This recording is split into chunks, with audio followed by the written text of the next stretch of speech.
Dengar-dengar dia beli kereta baru, tak mana dia curi duit tu. Dengki. Dengar-dengar anak dia dapat semua A pencen, macam anak dia seorang pandai, confirm dengki. Dia patut macam dengar-dengar sahabat kita Tuan Syed Patra tu naik pangkat. Ya ke? Ya Allah, senang nak minta tolong dengan dia kan? Macam tu. Dengar-dengar dia beli kereta baru. Ya ke? Dia tu dah lah rajin tumpangkan orang. Boleh kita tumpang dia, tak isi minyak, bawa tidur. Dengar-dengar anak dia dapat semua A pencen. Ya ke? Ada juga anak staf kita yang pandai-pandai. Macam tu. Maknanya positif. Faham? Kita rasa gembira. Faham tak? Dengar-dengarnya Abang Haji itulah. Abang Haji mana? Yang umur 85 tu. Kenapa? Dia kahwin. Biarlah dia kahwin. Nampak dia positif. Biarlah dia kahwin. Salah ke dia kahwin? Eloklah. Dia kan dah lama duduk seorang. Kau tak dengar habis cerita ni. Kenapa bini dia umur 25?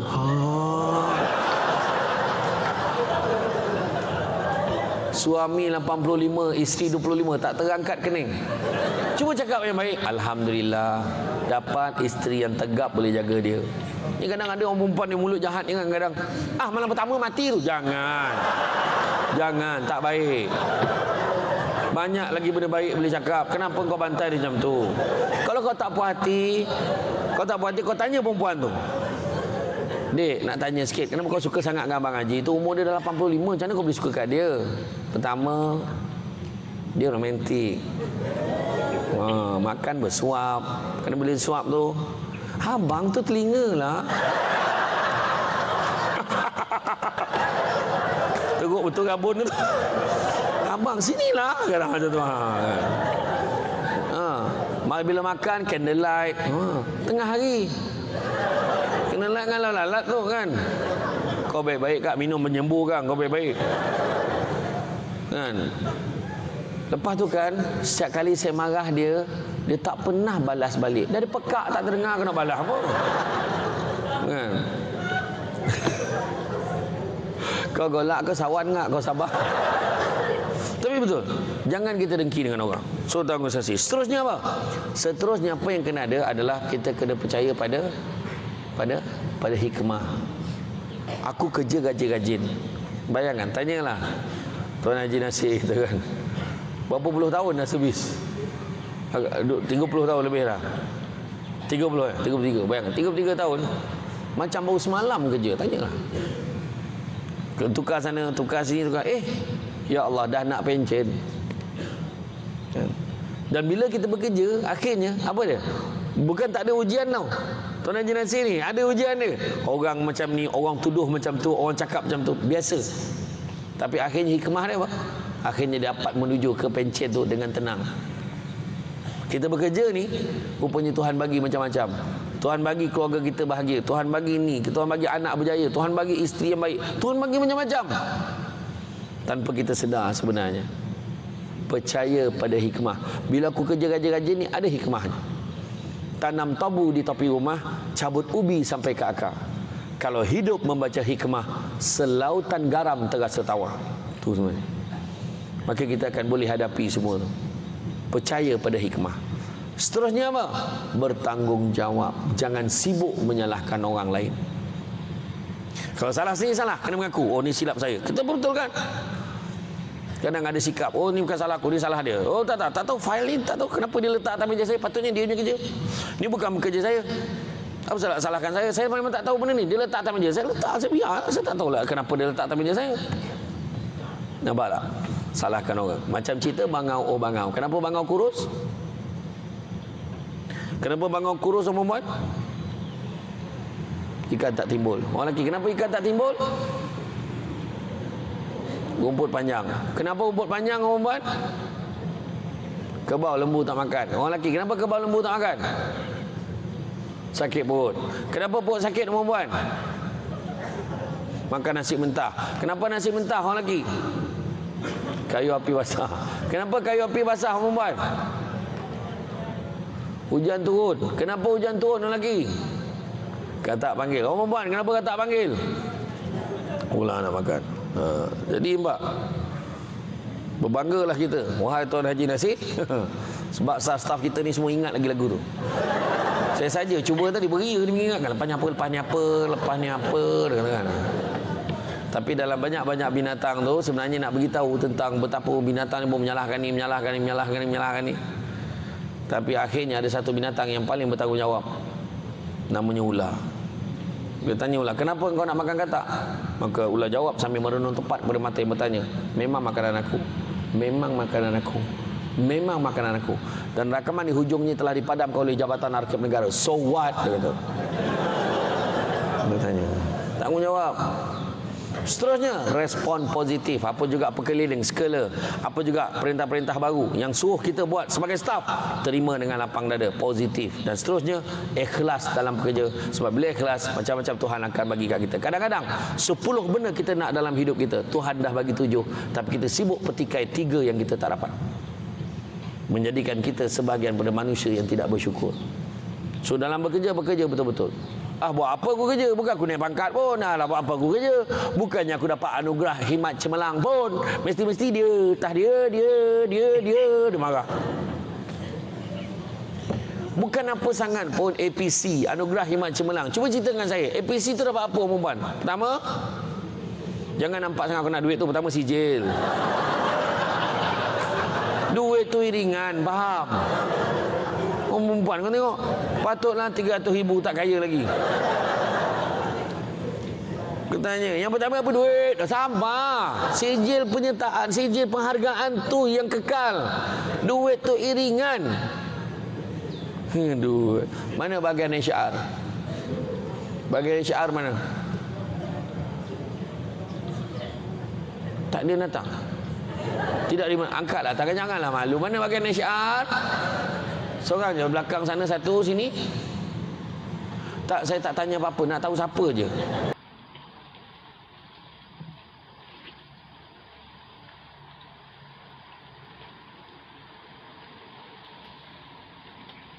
Siapa je.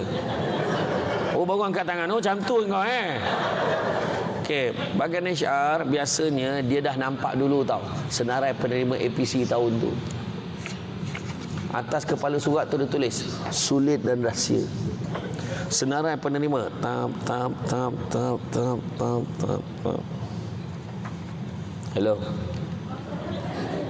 Kau nak belanja aku apa?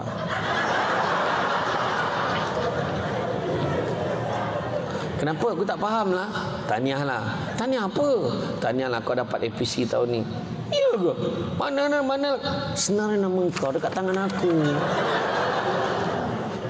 Betul ke ni? Betul. Tapi minta tolong ya, jangan cerita dengan siapa sebab ni sulit dan rahsia. Akhirnya semua tahu tak? Tahu. Masa tu mulalah suara. Bila nak belanja. Itu yang muka dia bila naik atas pentas di mana gerah tu, muka tak elok tu.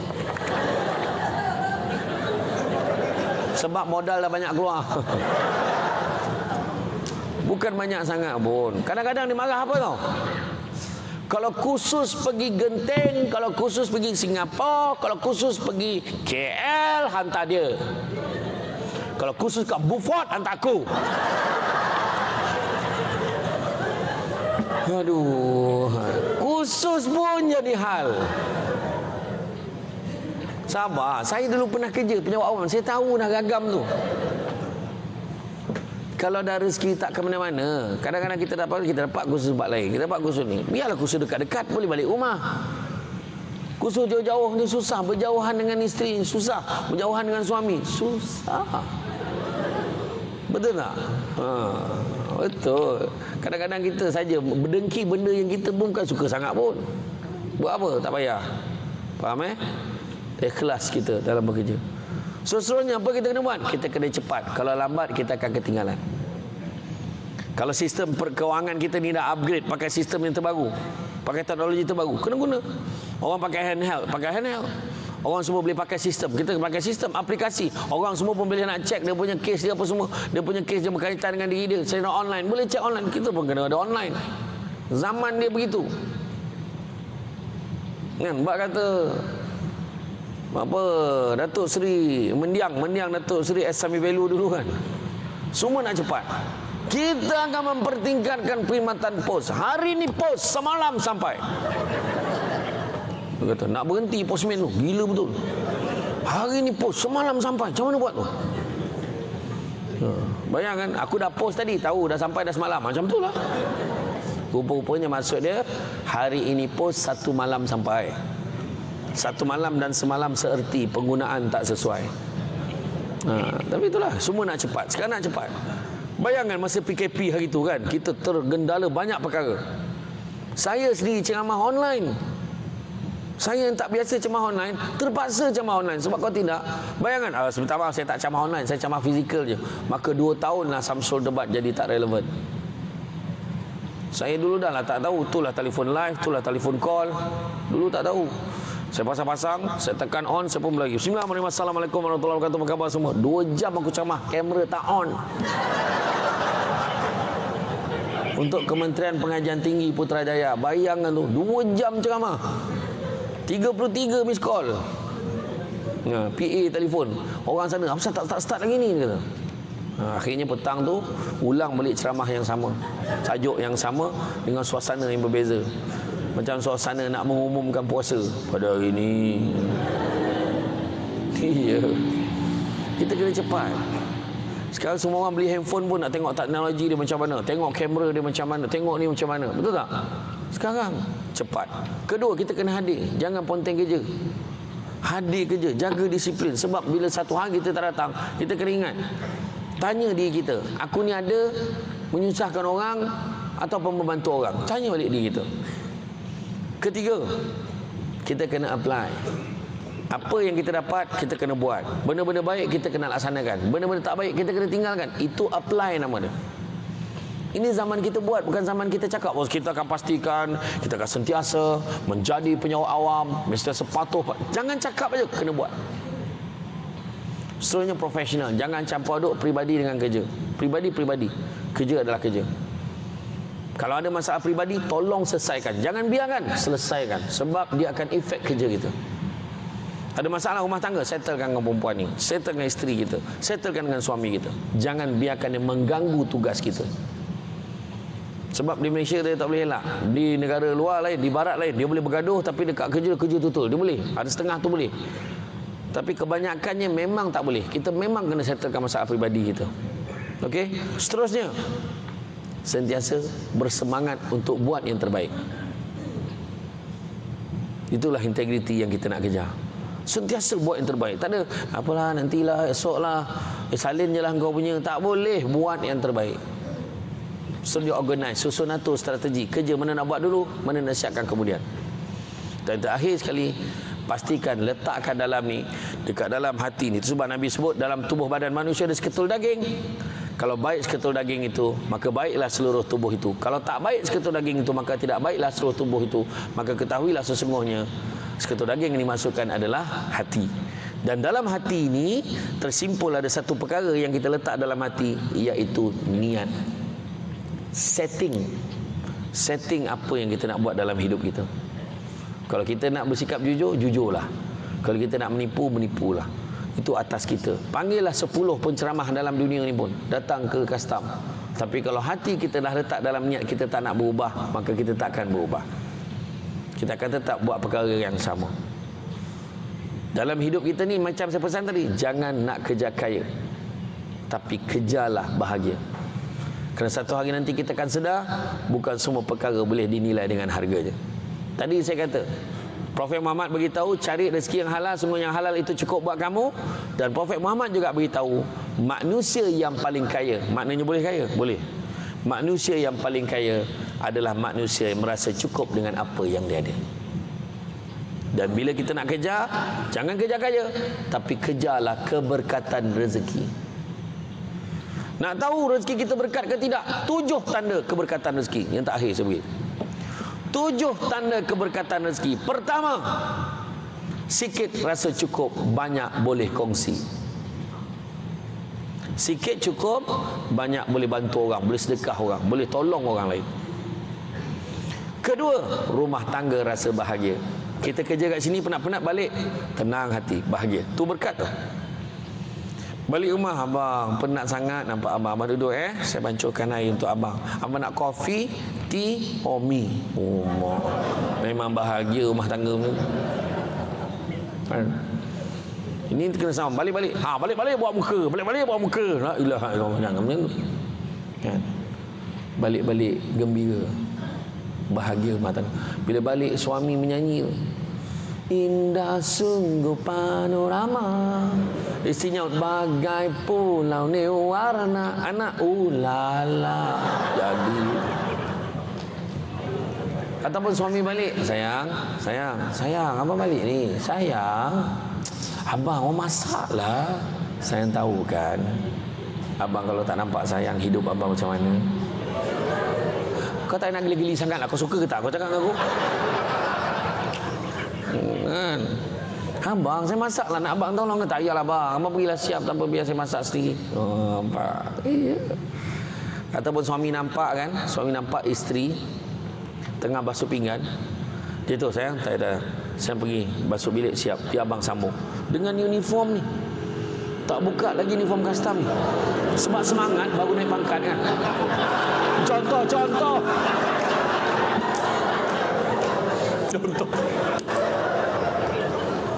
Tak, saya nak tanya orang perempuan, suka tak kalau suami buat macam tu? Walaupun itulah sekali dalam 365 hari, tapi kita rasa tu mengembira sebab suami sanggup tu. Tak apa-apa pergi, biar abang sambung. Tak tak? Iya, gembira. Kemudian apa lagi? Kan, kemudian mungkin sayang pergi bancuh air kopi. Abang dah bawa balik kuih ni, boleh kita minum sesama. Bawa balik kuih apa? Kuih lambang kasih sayang kita. Ada ke kuih lambang kasih sayang? Ada. Kuih couple. Mana ada kuih couple? Cuba tengok. Punya kuih cakui. Kuih cakui kan macam couple tu. Bahagia. Ataupun suami balik, sayang, ni ambil ni. Abang dah booking dah. Pergi dekat spa muslimah tu, pergi dekat spa tu. Kenapa bang? Hari Sabtu ni pergi. Habis anak-anak kita abang jaga. Pergi je, nanti cuci rambut, massage, pedicure, manicure pergi. Abang dah booking dah. Abang, susahkan abang aja. Tak susah mana pun, abang booking je, kau bayarlah sendiri. Wajar macam tak ada. Abang ni tak adalah, abang dah bayar dah. Ya, okey. Bahagia kan? Tu kedua. Yang ketiga, anak-anak berjaya dalam bidang dia. Tu pun tanda berkat rezeki. Anak kita dapat 21 dalam kelas. Anak kita dapat semua A. 10 A daripada 9 subjek. Pecahan tak wajar. Jangan anak kita berjaya. Menitis air mata seorang ibu. Bang, anak kita dah konvo bang. Tak sangka betul bang. Kau sabar sikit. Ini konvo tadika tau. Konvo. Sekarang ni tadika pun konvo ni macam mana. Menitis air mata mak nak tengok anaknya konvo. Keempat, suasana tempat kerja, suasana kejaranan masyarakat. Kita senang dengan orang, orang senang dengan kita.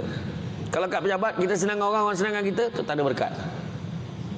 Kemudian yang kelima, apabila kita senang menjalankan perintah Tuhan, senang nak solat, senang nak puasa, senang nak bantu orang, senang nak sedekah, semua senang buat benda baik, itu tanda berkat.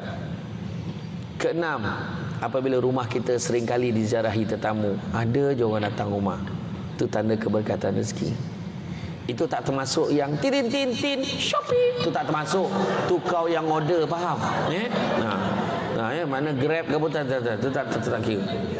Dan yang ketujuhnya, apabila doa kita seringkali dimakbulkan, itu juga tanda keberkatan rezeki.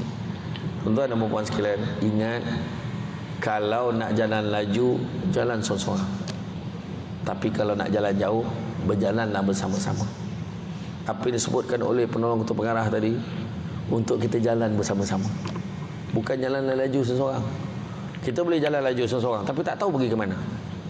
Tapi kalau kita jalan bersama-sama secara kerjasama organisasi, jauh yang kita boleh capai sebenarnya. Dan hidup kita ni antara B dan D, birth and death, kelahiran dan kematian.